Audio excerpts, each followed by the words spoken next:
ចូលដល់ចំណុចប្រោះប្រកាយស្រីប្រកាន់ហើយនៅពេលនេះលោកប្រធានាធិបតីដូណាល់ត្រាំគំរាមលុតអេរ៉ុងឲ្យខ្លាំងជាងនឹង20ដងហើយថាសង្គ្រាមជិតចប់ហើយក៏ប៉ុន្តែអ៊ីរ៉ុងបានបបពាក្យសម្ដីធំទៅកាន់វិញថាអាមេរិកជិតអស់គ្រាប់ចង់រកផ្លូវរត់ហេតុដូច្នេះសង្គ្រាមនេះចង់ចប់ឬក៏មិនចប់គឺអេរ៉ុងជាអ្នកសម្រេចមិនមែនអាមេរិកនោះទេគណៈតម្លៃប្រេងបានធ្លាក់ចុះវិញជិត 11% តម្លៃប្រេងពិភពលោក Brent Crude បានធ្លាក់ចុះជិត 11% មកត្រឹមតែ 88.36 ដុល្លារនៅក្នុង1បារ៉ែលហើយប្រេងឆៅអាមេរិកធ្លាក់ចុះជាង 10% មកត្រឹមតែ 85.17 ដុល្លារនៅក្នុង1បារ៉ែលបន្ទាប់ពីលោកប្រធានាធិបតីដូណាល់ត្រាំបានលើកឡើងកាលពីថ្ងៃច័ន្ទថាជំលោះជាមួយអេរ៉ុងជិតចប់ហើយប៉ុន្តែលោកបានគម្រាមលុតអេរ៉ុងឲ្យខ្លាំងជាងនឹង20ដងទៀតប្រសិនបើអេរ៉ុងនៅតែព្យាយាមរារាំងទប់ចរន្តដឹកជញ្ជូនប្រេងឆ្លងកាត់ច្រកហម៉ូសហើយថាគិតរហូតមកដល់ពេលនេះកងទ័ពដ៏ជំនាញគ្មានគូប្រៀបរបស់សហរដ្ឋអាមេរិកបានបាញ់ពន្លិចនាវាចម្បាំងអេរ៉ុងឲ្យលិចដល់បាតសមុទ្រអស់51គ្រឿងហើយគ្រាន់តែឮប្រធានាធិបតីដូណាល់ត្រាំគម្រាមយ៉ាងដូចនេះកងឆ្មាំបដិវត្តអេរ៉ុងបានចេញមកបោះពាក្យសម្ដីតបវិញថារឿងចង់ចប់សង្គ្រាមឬក៏មិនចប់គឺអេរ៉ុងទេជាអ្នកសម្រេចមិនមែនចង់ចប់ស្រេចតែចិត្តអាមេរិកនោះទេនេះបើយោងតាមការចេញផ្សាយដែលភ្នាក់ងារសារព័ត៌មានអាយ៉ាហ្សារ៉ាលោកឧត្តមសេនីយ៍ត្រីអាលីម៉ាហាម៉េតណែលនីអ្នកនាំពាក្យកងឆ្មាំបដិវត្តអេរ៉ុងបានលើកឡើងថាលោកត្រាំនិយាយកុហកសុទ្ធសាធហើយថាប្រធានាធិបតីអាមេរិករូបនេះកំពុងតែនិយាយបំផោងសមិទ្ធផលយោធារបស់ខ្លួនបន្ទាប់ពីបរាជ័យយ៉ាងអាម៉ាស់យើងដឹងថាក្របរបស់អ្នកចិត្តអស់ហើយក៏ដឹងដែរថាអ្នកឯងកំពុងតែរកវិធីបញ្ចប់សង្គ្រាមដោយកិត្តិយសហេតុអ្វីអ្នកមិនប្រាប់ការពិតទៅដល់ពលរដ្ឋអាមេរិកទៅមកពីប្រធានាធិបតីដូណាល់ត្រាំមិនចង់ឲ្យពលរដ្ឋអាមេរិកដឹងថាហេដ្ឋារចនាសម្ព័ន្ធយោធារបស់អាមេរិកនៅក្នុងតំបន់ឈូងសមុទ្រពាក់ត្រូវបានបំផ្លាញឲ្យខ្ទេចខ្ទីទេដឹងនេះគឺជាសម្រងសម្ដីដើមរបស់លោកណេលនីដែលត្រូវបានដកស្រង់យកមកចុះផ្សាយដោយភ្នាក់ងារសារព័ត៌មានថាស្មីន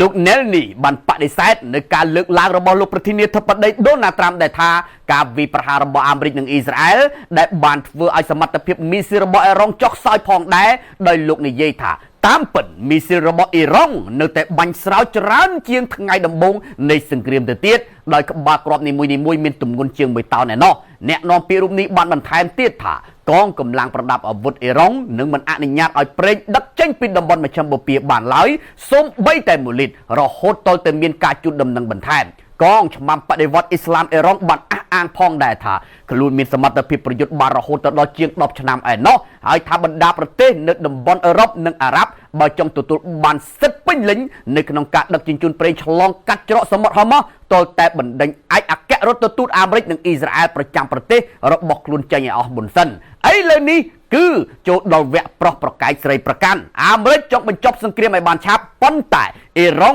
បែរជាបោះពាក្យសម្ដីថាចង់ចប់ឬក៏មិនចប់គឺខ្លួនជាអ្នកសម្រេចទៅវិញហេតុដូច្នេះមានតែរងចាំមើលបន្តទៀតទេថាតើសង្គ្រាមដ៏ក្តៅគគុកនេះនឹងបញ្ចប់ទៅដោយរបៀបណានោះអ៊ីស្រាអែលស្ថិតនៅក្នុងជំហរដ៏លំបាកទៅមុខមិនរួចថយក្រោយមិនរួចបើលោកប្រធានាធិបតីដូណាល់ត្រាំប្រកាសថាអាមេរិកឈ្នះសង្គ្រាមជាមួយអ៊ីរ៉ុងរួចហើយដើរចេញនោះនេះបើយោងតាមអ្នកវិភាគមួយចំនួនដែលភ្នាក់ងារសារព័ត៌មានអាយ៉ាហ្សារ៉ាដកស្រង់យកមកចុះផ្សាយលោក Rory Challen ដែលជាអ្នកកាសែតមានមូលដ្ឋាននៅក្នុងទីក្រុងឡុងនិងធ្លាប់មានបទពិសោធន៍ធ្វើការឲ្យកាសែតអង់គ្លេសធំបានលើកឡើងថាឥឡូវនេះដល់ស្ថានភាពមួយដែលអាមេរិកនិងអ៊ីស្រាអែលប្រហែលជាជិតដល់ពេលចែកផ្លូវគ្នាហើយសម្រាប់អាមេរិកបើស្ដាប់តាមដង្ហើមរបស់លោកប្រធានាធិបតីដូណាល់ត្រាំគឺប្រហែលជានឹងប្រកាសថាអាមេរិកទទួលបានជ័យជំនះហើយរួចហើយបន្ទាប់មកគឺដើរចេញពីសង្គ្រាមអ៊ីរ៉ុងដោយកិត្តិយសតែម្ដងបើចឹងមែនគឺទុកឲ្យអ៊ីស្រាអែលស្ថិតនៅក្នុងស្ថានភាពមួយដ៏លំបាកហើយចង់ទៅមុខក៏មិនរួចថយក្រោយក៏មិនរួចដែរដោយសារតែអ៊ីស្រាអែលនឹងត្រូវបង្ខំចិត្តសម្រេចចិត្តថាតើខ្លួនត្រូវបន្តធ្វើសង្គ្រាមជាមួយអ៊ីរ៉ុងតែម្នាក់ឯងដោយគ្មានអាមេរិកចាំជួយទៀតឬក៏យ៉ាងណាហើយចុះ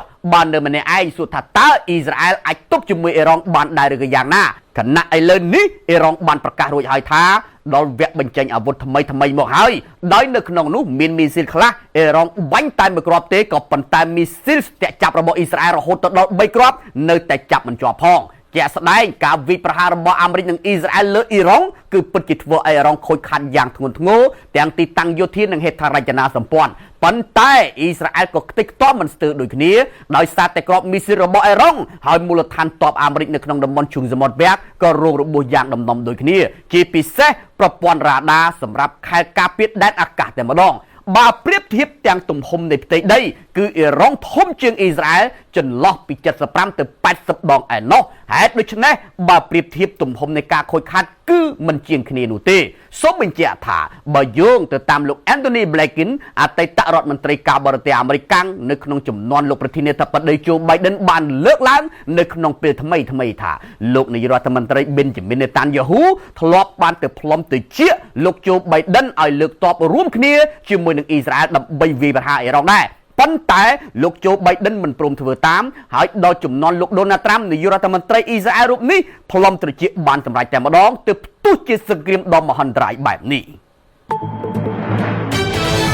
ប្រធានាធិបតីអាមេរិកលោក Donald Trump បានអះអាងនៅថ្ងៃនេះថាអ៊ីរ៉ង់និងប្រទេសជាច្រើនផ្សេងទៀតមានមីស៊ីល Tomahawk ដូចមីស៊ីលដែលទំនងជាបានវាយប្រហារសាលាបឋមសិក្សាមួយនៅភាគខាងត្បូងប្រទេសអ៊ីរ៉ង់គណៈលោកត្រាំបានអះអាងយ៉ាងដូចនេះមានតួលេខបង្ហាញថាមានតែប្រទេសមួយចំនួនតូចតែប៉ុណ្ណោះដែលមានមីស៊ីល Tomahawk នៅក្នុងនោះរួមមានសហរដ្ឋអាមេរិកចក្រភពអង់គ្លេសនិងអូស្ត្រាលីជាដើមគណៈជប៉ុនបានទិញមីស៊ីល Tomahawk ចំនួន400គ្រឿងពីអាមេរិកហើយកំពុងតែស្ថិតនៅក្នុងដំណើរការបំពាក់លើនាវាចម្បាំងយោងទៅតាមក្រុមហ៊ុន Raytheon ដែលផលិតមីស៊ីលនេះបានលើកឡើងថាវាអាចវាយប្រហារគោលដៅបានយ៉ាងជាក់លាក់ពីចម្ងាយប្រហែលជា 1600 គីឡូម៉ែត្រយោងទៅតាមវីដេអូបាយធ្លាយហាក់ដូចជាបង្ហាញមីស៊ីលមួយគ្រាប់របស់សហរដ្ឋអាមេរិកដែលទំនងជាប្រភេទ BGM ឬក៏ UGM 109 Tomahawk បានហោះសម្រួចគោលដៅទៅលើមូលដ្ឋានទ័ពជើងទឹករបស់កងឆ្មាំបដិវត្តអ៊ីស្លាមនៅជាប់ទៅនឹងសាលារៀនមួយកន្លែងដែលប្រព័ន្ធផ្សព្វផ្សាយរដ្ឋអ៊ីរ៉ង់និយាយថាកុមារជាច្រើនអ្នកត្រូវបានសម្លាប់ពលគឺជា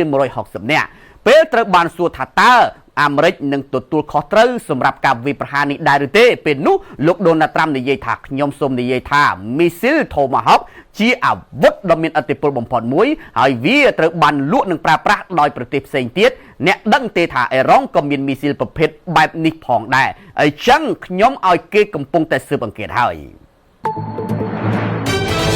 យន្តហោះកងទ័ពអាកាសសង្ហបុរីត្រដាងស្លាប់ចេញដំណើរទៅកាន់ទីក្រុងរីយ៉ាតប្រទេសអារ៉ាប៊ីសាអូឌីតហើយដើម្បីជម្លៀសប្រជាជនសង្ហបុរីកំពុងតែជាប់គាំងនៅមជ្ឈមបូព៌ាយន្តហោះដឹកជញ្ជូនប្រភេទ A130 MRTT របស់កងទ័ពអាកាសនៃសាធារណរដ្ឋសង្ហបុរីបានចាក់ចេញពីមូលដ្ឋានទ័ពអាកាសដែលមានឈ្មោះថា Yangi ទៅកាន់ទីក្រុងរីយ៉ាតប្រទេសអារ៉ាប៊ីសាអូឌីតនៅថ្ងៃអង្គារនេះហើយវានឹងដឹកនាំប្រជាជនសង្ហបុរីត្រឡប់មកផ្ទះវិញនៅថ្ងៃអង្គារនេះដដែលដោយជើងហោះហើរធ្វើមាតុភូមិនិវត្តន៍លើកទី2ពីអារ៉ាប៊ីសាអូឌីតគ្រោងធ្វើឡើងនៅថ្ងៃទី12ខែមីនាលោក Zab Mohammedទេសរដ្ឋមន្ត្រីក្រសួងការពារជាតិសង្ហបុរីបានលើកឡើងថាចំពេលមានសង្គ្រាមលើប្រទេសអ៊ីរ៉ង់ប្រជាជនសង្ហបុរីជាច្រើនបានស្នើសុំជំនួយដើម្បីវិលត្រឡប់មកកាន់ប្រទេសលោក Zab បានបន្ថែមថារដ្ឋាភិបាលសង្ហបុរីបានបញ្ចេញយន្តហោះ MRTT ដើម្បីនាំជនរួមជាតិត្រឡប់មកផ្ទះវិញនេះគឺជាបេសកកម្មដ៏សំខាន់មួយហើយយើងនឹងប្រឹងប្រែងអស់ពីសមត្ថភាពដើម្បីធានាថាពលរដ្ឋសង្ហបុរីគ្រប់គ្នាបានត្រឡប់ដោយសុវត្ថិភាពក្រសួងការបរទេសនិងក្រសួងការពារជាតិសង្ហបុរីបាននិយាយថាយន្តហោះ A330 MRTT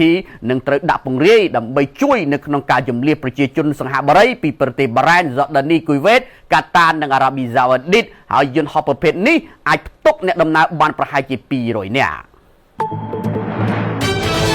ប្រទេសចិនបានឲ្យតម្លៃកាន់តែសំខាន់និងបានបង្ហាញអំពីការជំរុញកាន់តែខ្លាំងដើម្បីទទួលបានឧស្ម័នធម្មជាតិបន្ថែមពីប្រទេសរុស្ស៊ី